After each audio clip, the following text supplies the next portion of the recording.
When it comes to Pacific trade, this seems like it's fourth quarter, full court press from you and your administration.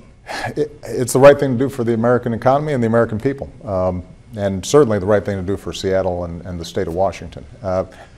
Since I came into office, we've had a very significant recovery, and about a third of that's been driven by exports.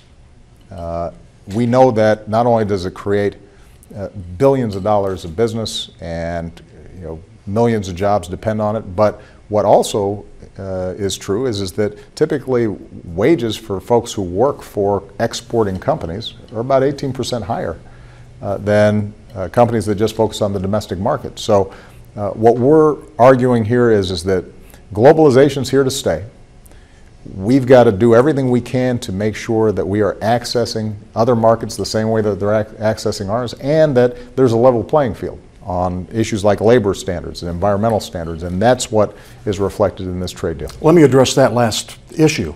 When Secretary Kerry was in the Seattle area a couple of weeks ago, some of the Boeing workers protested, and one said they were worried about a trade deal that would adversely affect them, fearing that Boeing would build more plane parts outside the United States, thus costing American jobs.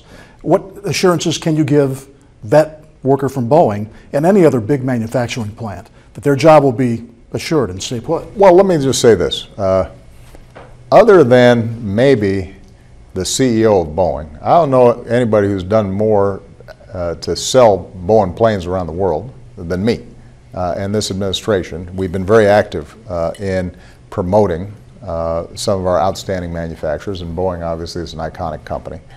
And what we know is that when we have access to these markets, then we're going to be able to compete. And we also know that the U.S. has the best workers in the world, the best innovation in the world.